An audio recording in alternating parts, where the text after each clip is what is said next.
Was found a nice little location over here. Okay, big drop right over here. Widowmine drop! Wait, GuMiho is going for a mid-battle Widowmine drop? Well, that worked out brilliantly, actually. A lot of damage here being done. Finally, the units from that Pocket Expo show up as well, but... Alright, apparently that's the way you deal with a Tempest opener. You load up your Medevacs with Widowmines and you just carpet bomb the Protoss army. Well, I say that. It seemed cute, but... Oh my god, that Widowmine killed more Marines than anything else. Seemed like a good idea, but I'm not so sure that it actually was. Oh, man. Finally, when Nina's like, okay, looks like Terran has given up on harassing my Pocket Expo. Right when that happens, Medevacs load up. So these Medevacs are certainly going to be heading on over in this direction.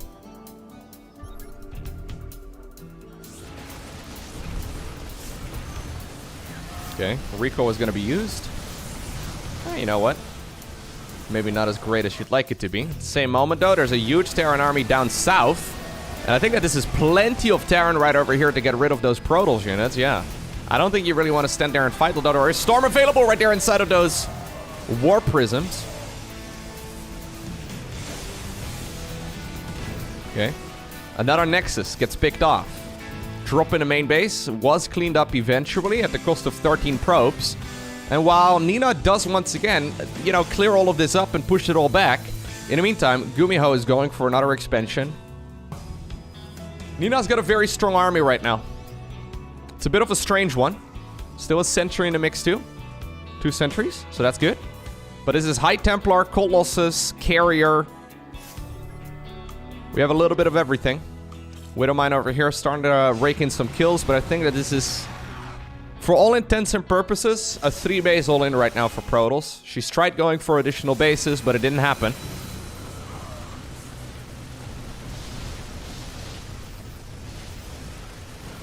Okay, command center over there, destroyed. SCV is actually stuck in the back as well, so that's a whole load of them going down in a heartbeat.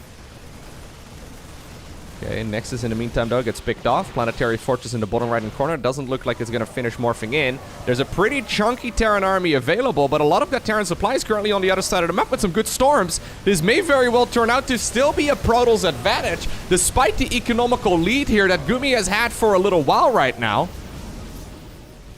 Command center in the bottom right, by the way, was killed.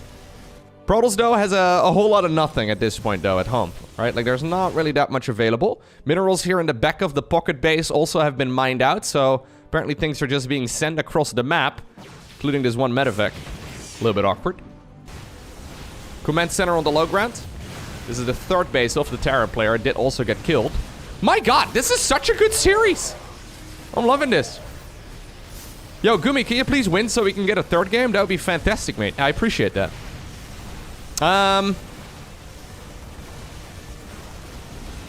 Okay, Recall will be used on some of the Protoss army. I don't know if that's enough. Is it enough? Yeah, I think so. Okay, Colossus gets killed. I think eventually all of these Terran units will be pushed back as well. I say that. More units coming out of the main base of the Protoss too. Maybe that was a little bit too conservatively of a recall. Interceptors at this point are picked off, so that does mean that they need to sit there and wait for a little while. Yeah, before they're going to be able to continue fighting once more. Marines are just picking up the interceptors one at a time. Easy peasy. In-base Expo also destroyed. GuMiho landed one of his command centers in what is normally, I think, considered to be one of the Protoss bases. Fair enough. Some fresh minerals right over there. This is the big evacuation right here of the Terran player. Lifting up whatever is possible, except for the original command center, apparently. But lifting up and getting on out of there. Alright. Still High Templar available. Still Carriers available too.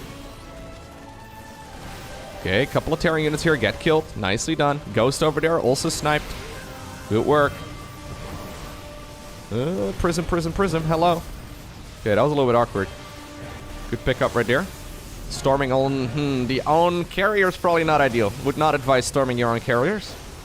Okay, those storms are pretty good though, but I don't know if there's enough right now remaining here for the... I started that sentence by thinking there wasn't enough remaining for the Protoss player, but okay, there it is.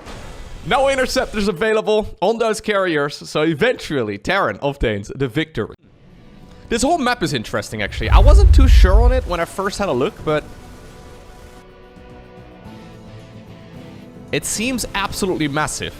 Like, it seems at least bigger than most of the maps that we have in the current meta of StarCraft 2, but not necessarily in a bad way. I kind of like the way that it's set up. Maybe I'll regret those words at some point in the future, but map looks really nice from my initial impressions. Anyways, here we go. GuMiho finally found an angle. 2-2 is done. Got the siege tanks in a beautiful position as well, right next to the altar. That's where Nina has been doing sacrifices on Terran units. Look at that. You can still kind of see a pattern of one. Anyhow. A little bit greedy right there, unsieging all of the tanks at the same time, though. There's also a drop right over here at the bottom, and that one will be able to get rid of that Nexus too. It's gonna come at the cost of the majority of those Terran units, though, it seems. Yep, siege tanks at this point are gone, but already Nina has just taken a bit too much damage over the last half minute or so, and she realizes that with 100 supply down, it's gonna be near impossible to obtain the victory.